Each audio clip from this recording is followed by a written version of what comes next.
ఆకాశవాణి వార్తలు చదువుతోంది Entrapati Madhavilatha.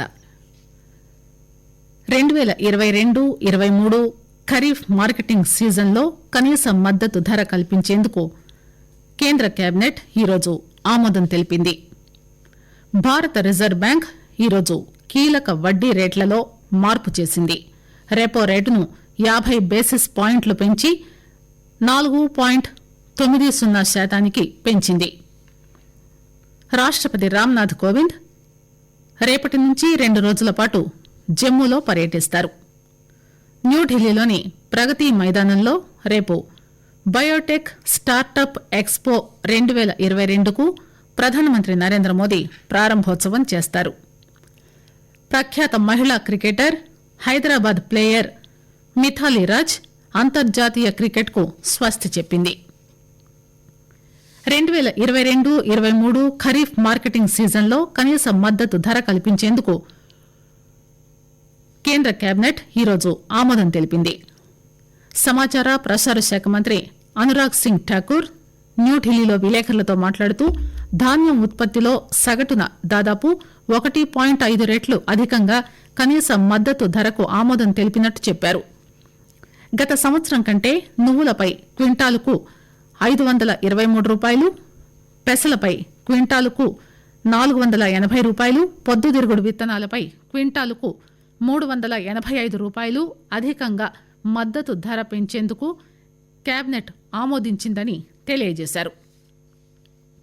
HIV, TB, COVID-19 వంటి అంటువ్యాధులు, ఇటువంటి ఇతర వ్యాధుల నివారణకు మెరుగైన నూతన బయో మెడికల్ పరికరాల అభివృద్ధికి దోహదపడేలా టెక్నాలజీని రూపొందించేందుకు సంబంధించి భారత ప్రభుత్వము, భారత వైద్య పరిశోధన మండలి ICMR, International AIDS Vaccine Initiative IAVI, యుఎస్ఏల మధ్య అవగాహన ఒప్పందం కుదుర్చుకునేందుకు కేంద్ర మంత్రివర్గం ఈరోజు ఆమోదం తెలిపింది.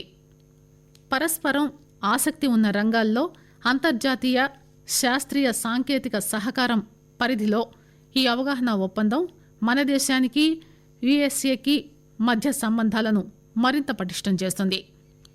పట్టణ నీటి నిర్వహణ విషయంలో సాంకేతిక సహకారానికి సంబంధించి గృహ పట్టణ వ్యవహారాల మంత్రిత్వ శాఖ, కేంద్ర ప్రభుత్వము, విదేశీ వ్యవహారాలు వాణిజ్య శాఖ, ఆస్ట్రేలియా ప్రభుత్వానికి మధ్య కుదిరిన అవగాహన ఒప్పందం గురించి కేబినెట్ తెలిపింది. ఈ అవగాహన ఒప్పందంపై 2021 డిసెంబర్లో సంతకాలు జరిగాయి. పట్టణ నీటి భద్రత విషయంలో 2 దేశాల మధ్య ద్వైపాక్షిక సహకారాన్ని ఈ అవగాహన ఒప్పందం బలోపేతం చేస్తుంది. భారత రిజర్వ్ బ్యాంక్ ఈరోజు కీలక వడ్డీ రేట్లలో మార్పు చేసింది. రెపో రేట్ను 50 బేసిస్ పాయింట్లు పెంచి 4.90% పెంచింది. ద్రవ్య విధాన కమిటీ మధ్యంతరంగా జరిపిన సమావేశంలో 40 పాయింట్లు పెంచి రెపో రేట్లలో మార్పు చేయడంతో ప్రస్తుతం ఈ రేటు 4.40% ఉంది.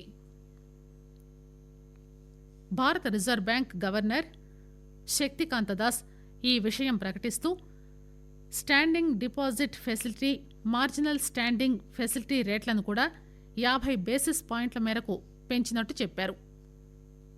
ఎస్డిఎఫ్ ఇప్పుడు 4.65%, ఎంఎస్ఎఫ్ 5.15% పెరిగాయి.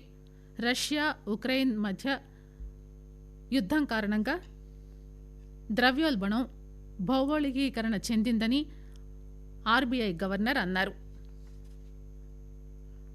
ఆకాశవాణి వార్తలు వింటున్నారు.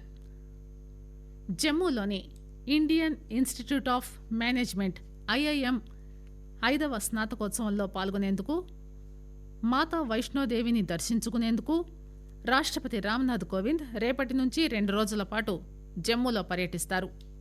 గులామీబాగ్లోని కాన్వకేషన్ సెంటర్లో నిర్వహించే ఐఐఎం 5వ స్నాతకోత్సవంలో రాష్టపతి ముఖ్య అతిథిగా పాల్గొని ప్రసంగిస్తారని మా ఆకాశవాణి ప్రతినిధి తెలియజేస్తున్నారు. ఈ సందర్భంగా ఈ సంవత్సరం 214 మంది విద్యార్థులకు ఎంబీఏ డిగ్రీలు ప్రదానం చేస్తారు. అలాగే ఐఐఎంలోని డైవర్సిటీ సెల్ను కూడా రాష్టపతి ప్రారంభిస్తారు. ప్రధానమంత్రి కార్యాలయంలో సహాయ మంత్రి doctor Jitender Singh, lieutenant governor Manoj Sinha ప్రభృతులు ఈ కార్యక్రమంలో పాల్గొంటారు. రాత్రి జమ్మూలో బస చేసి ఆ మర్నాడు త్రికూట పర్వతంలో కొలువై ఉన్న మాతా వైష్ణవదేవిని రాష్టపతి దర్శించుకుంటారు. బీజేపీ జాతీయ కార్యవర్గ సమావేశం వచ్చే నెల 2, 3 తేదీల్లో హైదరాబాద్లో జరుగుతుంది. పార్టీ అధ్యక్షులు జేపీ నడ్డా ఈ సమావేశానికి అధ్యక్షత వహిస్తారు. ప్రధానమంత్రి నరేంద్ర మోదీ, పార్టీ అగ్రనాయకులు ఈ 2 రోజుల సమావేశంలో పాల్గొంటారు. పార్టీ వ్యవస్థాగత కార్యక్రమాలు, పార్టీ భవిష్య వ్యూహాలపై ఈ సమావేశంలో చర్చిస్తారు. న్యూఢిల్లీలో ప్రగతి మైదానంలో రేపు బయోటెక్ స్టార్టప్ ఎక్స్పో 2022కు ప్రధానమంత్రి నరేంద్ర మోదీ ప్రారంభోత్సవం చేస్తారు. ఈ వాణిజ్య ప్రదర్శన రేపు, ఎల్లుండి 2 రోజుల పాటు జరుగుతుంది. బయోటెక్నాలజీ డిపార్ట్మెంట్, బయోటెక్నాలజీ పరిశ్రమ పరిశోధన సహాయక మండలి కలిసి దాదాపు 300 స్టాల్స్తో ఈ ఎక్స్పోను నిర్వహిస్తున్నాయి. ఈ మండలి స్థాపించి 10 ఏళ్లైన సందర్భంగా ఆత్మనిర్భర్ భారత్ దిశగా బయోటెక్ స్టార్టప్ ఆవిష్కరణలు అనే ఇతివృత్తంతో దీనిని నిర్వహిస్తున్నారు. ఔత్సాహిక పారిశ్రామికవేత్తలు, పెట్టుబడిదారులు, పారిశ్రామికవేత్తలు, శాస్త్రవేత్తలు, పరిశోధకులు, బయో ఇంక్యుబేటర్లు, తయారీదారులు, నియంత్రణాధికారులు, ప్రభుత్వ అధికారులను ఈ ఎక్స్పో ద్వారా ఒకే వేదికపై అనుసంధానం చేయనున్నారు.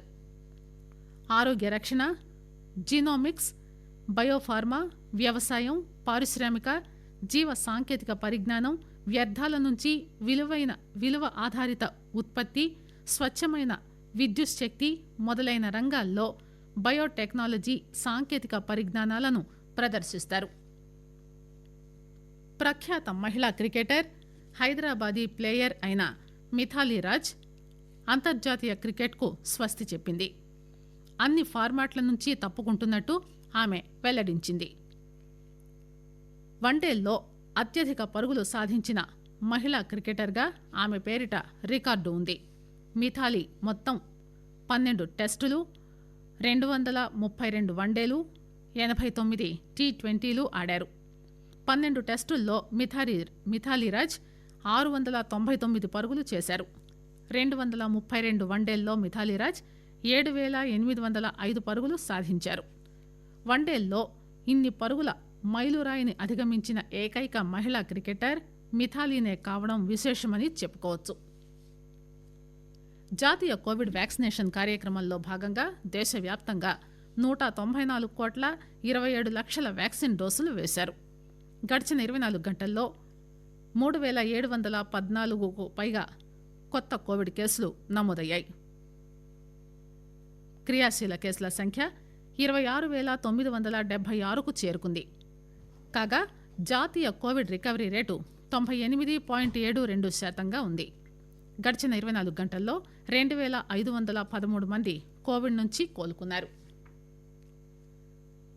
జ్యేష్ఠ అష్టమి సందర్భంగా ప్రధానమంత్రి నరేంద్ర మోదీ ప్రజలకు, ప్రత్యేకించి కశ్మీరీ పండిట్లకు శుభాకాంక్షలు తెలియజేశారు. ఒక ట్వీట్లో ఆయన ప్రతి ఒక్కరూ సంతోషంగా, సౌభాగ్యం కలిగి ఉండాలని మాతా కీర్ భవానీని ప్రార్థిస్తున్నట్టు తెలిపారు.